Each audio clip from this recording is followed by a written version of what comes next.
श्री गुरु चरण सरोज रज निज मन मुकुर सुधारी। वर्णहु रघुबर बिमल जस जो दायक फल चार। बोलिए सियावर रामचंद्र की जय। सिय राम मैं सब जग जानी करऊं प्रणाम जोर जुग पानी। आइए, हमारे जीवन में जो बहुत छोटी छोटी समस्याएं हैं लेकिन वो बड़ा विकराल रूप धारण करती हैं, आज उसी का एक प्रसंग लेते हैं। सिंह का एक पात्र है। हनुमान जी लंका जा रहे हैं, तो लंका में जब जा रहे हैं तो समुद्र में एक राक्षसी रहती है, जलचर है, अंदर रहती है समुद्र में। और वो क्या करती है कि हनुमान जी की छाया को पकड़ लेती है और छाया को पकड़ करके जब हनुमान जी को खाना चाहती है तो हनुमान जी उसका वध कर देते हैं। इसका हमारे जीवन में क्या तात्पर्य है? गोस्वामी जी इसको राहु की माँ कहते हैं। राहु मातु माया मलिन मारी मारुत पूत। अब समुद्र में रहने वाली है तो समुद्र में जलचरों की कमी है क्या? लेकिन उसको जो पक्षी नभ में उड़ते हैं उनको खाती है। ये हमारे जीवन की ईर्ष्या है। और ईर्ष्या क्या करती है कि वो रहती तो जल में है, चाहे जितनी मछलियां जल में जितने जलचर हैं, ऊपर कितने होंगे? समुद्र के ऊपर जो पक्षी उड़ते हैं वो तो नगण्य होते हैं, क्योंकि कहीं रुकने की जगह नहीं, तो पक्षी समुद्र में बहुत कम उड़ते हैं। तो इसका अर्थ है कि जिनका हृदय बहुत बड़ा विशाल समुद्र जैसा भी दिखाई देता है, उनके हृदय में भी ईर्ष्या की वृत्ति छुपी हुई हो सकती है। और आप देखिए, मनुष्य को आप पकड़ लें तो छाया रुक जाएगी, लेकिन ऐसा तो नहीं होता कि छाया को पकड़ लें तो मनुष्य रुक जाएगा, या किसी वस्तु की छाया या किसी जंतु की या किसी जीव की या मनुष्य की छाया पकड़ लें तो वो रुकेगा नहीं। लेकिन ईर्ष्या की प्रवृत्ति क्या है? ईर्ष्या की प्रवृत्ति ये है कि वो दूसरों की छाया या दूसरों के दोष देख करके उन्हें गिराने की चेष्टा करती है। आज समाज में ये बड़ी वृत्ति व्यापक है। कोई व्यक्ति होगा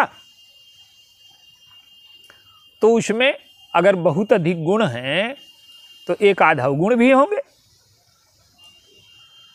तो जो मनुष्य छाया को पकड़ने वाला है, दोष को पकड़ने वाला है, वो दोष को पकड़ेगा। जैसे मान लीजिए कि एक व्यक्ति बहुत बड़ा संगीतकार है और वो शराब भी पीता है। तो किसी से पूछा जाए कि वो संगीतकार है तो कहता है वो क्या संगीतकार है, वो शराब पीता है। तो कहने का अर्थ ये है कि जो ईर्ष्या की प्रवृत्ति है, अच्छा, उसकी प्रवृत्ति ये है कि उसका पुत्र राहु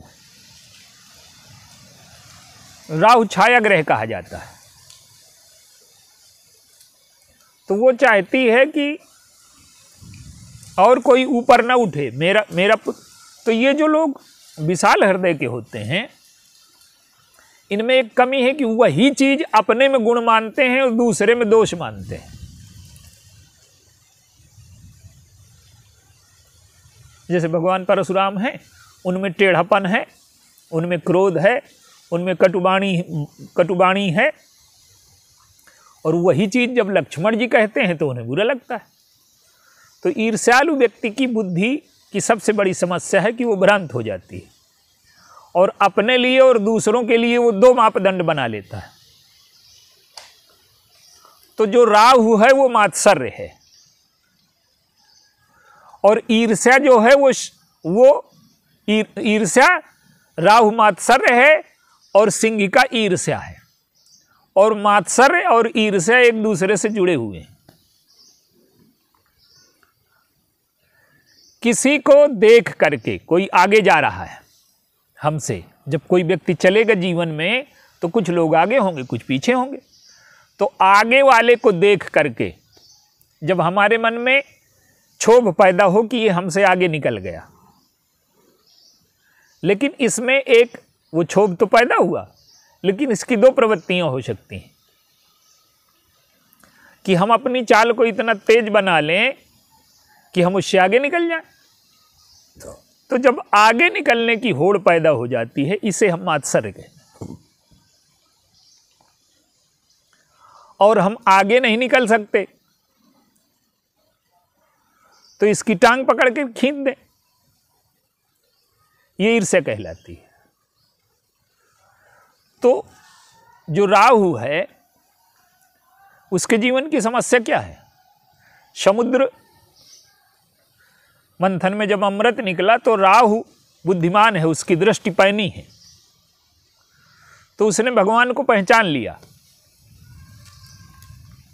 कि मोहिनी रूप नहीं है, ये तो ईश्वर ही है, विष्णु ही है, और ये दैत्यों के साथ छल कर रहे हैं। तो उसने क्या किया कि देवता का वेश बना करके वो देवताओं की पंक्ति में बैठ गया। उसने सोचा कि अगर अपनी जाति को हम सचेत करते हैं तो ऐसा ना हो कि इस झगड़े में हमारा भी अमृत चला जाए। तो उसने अपनी जाति को नहीं बताया। माने कहने का अर्थ है कि कुछ लोग इतने बुद्धिमान होते हैं कि उनकी दृष्टि तीव्र होती है, लेकिन उनमें एक विशेषता है, जो भी कहिए उसको, तो वो दैत्य होते हुए भी देवता का वेश बनाना जानते हैं। बैठ गए, अमृत का पान कर लिया, अमर हो गए। अब सूर्य चंद्रमा बगल में बैठे हैं। अब सूर्य चंद्रमा सोचते हैं कि हमें अमृत मिले, इनको न मिले।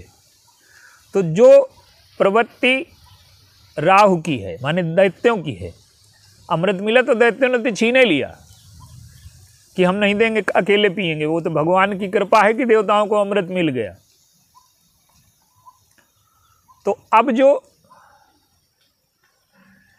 सूर्य चंद्रमा है, ये कौन है? इनके भी अंदर अंधेरा है ईर्ष्या का।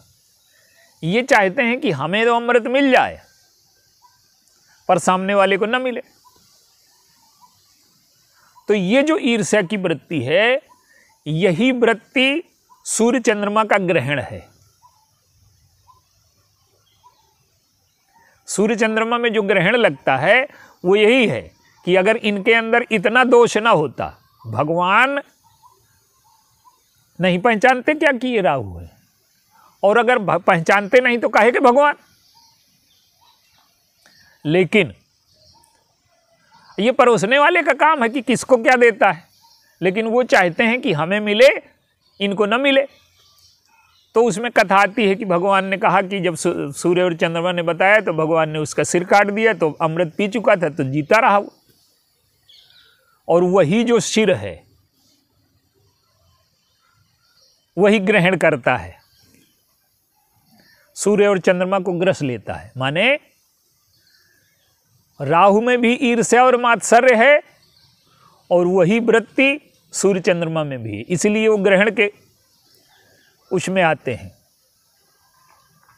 और गोस्वामी जी ने इसका संकेत किया।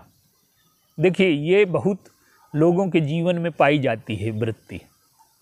जैसे विश्वामित्र जी हैं, उनके जीवन में भी है, लेकिन उस रूप में नहीं है वो।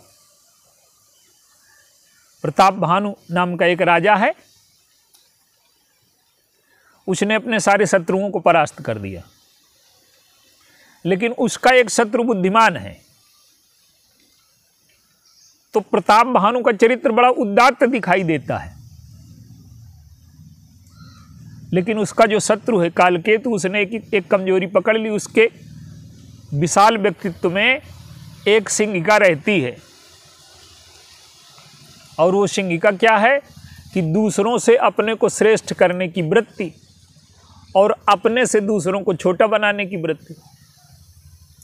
तो लोक व्यवहार में अपने को बड़ा दिखाना चाहता है, निष्काम अपने को दिखाना चाहता है। यज्ञ करता है लेकिन यज्ञों का फल नहीं चाहता, अपने को निष्काम दिखाना चाहता। तो ये जो निष्कामता दिखाने की वृत्ति है, यही प्रताप भानु की कमजोरी है। और इसको पकड़ लिया उस कालकेतु ने, और इस दुर्बलता को पकड़ करके प्रताप भानु को खा गया। तो ईर्ष्या की वृत्ति जो सिंहिका है, ये हनुमान जी को भी पकड़ती है। अगर हनुमान जी को पकड़ने की कोशिश किया, अब हनुमान जी में तो कोई छाया है नहीं, लेकिन उसने क्या किया कि धोखे से पकड़ लिया। छाया होती है भक्तों में, पर वो भक्त की छाया कौन सी है, उसमें दोष की छाया नहीं है। भक्तों में जो छाया होती है वो भगवान की छाया है।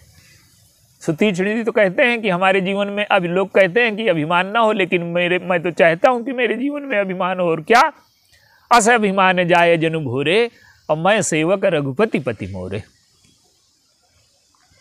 तो हनुमान जी तुरंत ईर्ष्या को, देखिए ईर्ष्या हमारे अंतःकरण में रहती है पर हम पहचान नहीं पाते।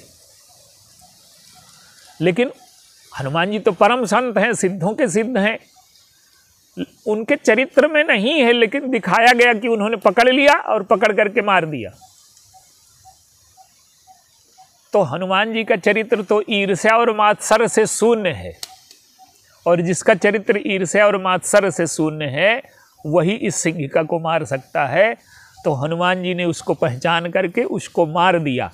यही साधक के जीवन की, यही संत के जीवन की सबसे बड़ी विशेषता है कि अपने दुर्गुणों को पहचान ले और पहचान करके उनको समाप्त कर ले।